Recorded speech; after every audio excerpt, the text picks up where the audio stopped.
Good morning বন্ধুরা, তোমাদের সামনে আবার চলে এলাম নতুন একটা ভিডিও নিয়ে। আশা করি তোমরা ভালো আছো, আমিও ভালো আছি।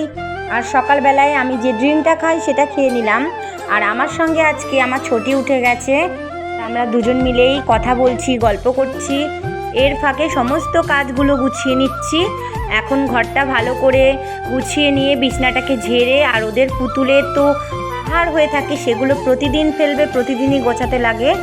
এমনকি তোমরা আমার আগের ভিডিওতে দেখলে বুঝবে, টুল ভর্তি, টুলটাকে উল্টো করা রয়েছে, তার মধ্যে যত খেলনা রয়েছে সেগুলো প্রতিদিন ঢালবে, প্রতিদিন গোছাতে হয়। তাই এইভাবেই সারা দিনটা চলছে। তারপরে দেখো বিছানাপত্র ঝাড়া হয়ে গেল, আর এবার ঘর ঝাড় দিয়ে নিচ্ছি। তারপরে সংসারের সমস্ত টুকিটাকি কাজ করে তোমাদেরকে যতটা পারবো আজকে আমি আমার সারাদিনের ভিডিও শেয়ার করব।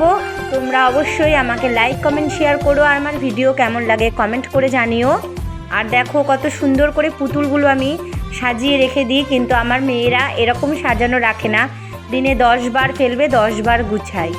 আর আমার ছোটি এখন ওকে সেলুনে চুল কাটাতে নিয়ে গেলে যেভাবে চুল কাটে, ওকে চেয়ারে বসিয়ে, ওর টেডিকে ওকে সেইভাবে চেয়ারে বসিয়ে দিতে হলো। আরও ঠিক সেইভাবেই আমার এটা রান্না করার সাঁড়াশি, সেটা দিয়ে চুল কাটছে, চুলগুলো আবার নিচে ফেলছে। তোমাদেরকে সেটাই দেখালাম। দেখতে দেখতে আমার মেয়েরা কিভাবে বড় হয়ে যাচ্ছে চোখের সামনে, নিজেরাই বুঝতে পারি না। কাজের চাপে, সারাদিনের পরিশ্রমের ফলে যখন ফ্রি হই একটু, তখন ভাবি যে হ্যাঁ, মেয়েরা কিভাবে যেন নিজেদের হাতের উপরেই কখন বড় হয়ে যাচ্ছে।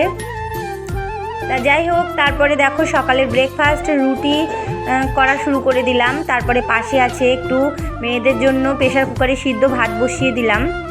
এইভাবেই সারাটা দিন কিভাবে কাজ করছি, কি করছি না করছি তোমাদেরকে শেয়ার করব। তোমরা সমস্ত ভিডিওটা এন্ড পর্যন্ত দেখো।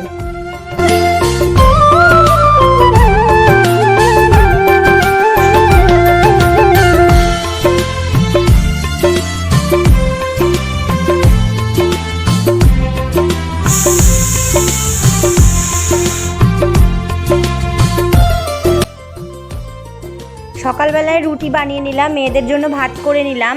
হাজবেন্ড আজকে বাড়িতেই আছে, সে কারণে সকালে যেটুকু ব্রেকফাস্টের খাবার দাবার সেটা আগে করে নিলাম। তারপরে আমি সকালে ড্রিঙ্কটা করার পরে আর চা খাইনি।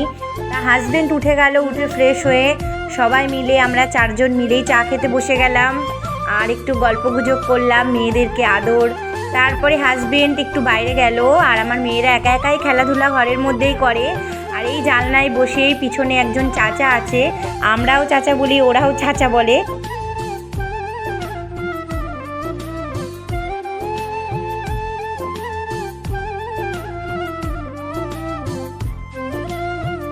সারাদিন পরে একদম সন্ধ্যাবেলায় মেয়েদের পাঁপড় খাওয়া দেখিয়ে তোমাদেরকে দেখালাম। এটা কে শুয়ে আছে বলো তো? আমার ছোটি। দেখো কেমন বদমাশ হয়েছে, চাদর মুড়ি দিয়ে এইভাবে শুয়ে আমরা চিনতে ডোনা খুঁজে বেড়াচ্ছে আমার বুনু কোথায়, তারপরে দেখছে চাদর মুড়ি দিয়ে বসে আছে। তারপরে একদম চলে এলাম রাত্রের ডিনারে। তা আমার হাজবেন্ড খেতে বসে গেছে, আমারটা নিয়েছি, আমি বসবো। আমার ছোটিও আমাদের সঙ্গে আজকে ডাইনিং টেবিলে রাত্রে ডিনার করতে বসেছে, তার কারণ ও এখনও ঘুমায়নি। তা তোমরা আমার ছোটি ডাইনিং টেবিলে খাওয়াও দেখলে, কেমন লাগলো অবশ্যই কিন্তু তোমরা কমেন্ট করে জানাবে। আর ও কী খাচ্ছে সেটাও তোমাদেরকে বলবে। রুটি। হ্যাঁ, তো বন্ধুরা, এখন বাজে রাত 11টা। আমার হাজবেন্ডের সঙ্গে আমার ছোট মেয়ে, ওরা ডাইনিং টেবিলে বসে পাপার সঙ্গে রুটি খাচ্ছে।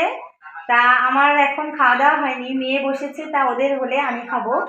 তা তোমরা সারাদিনের ভিডিওটা কেমন লাগলো অবশ্যই জানিও, একটা লাইক করে দিও, কমেন্ট করে দিও, আর আমাকে সাপোর্ট করো।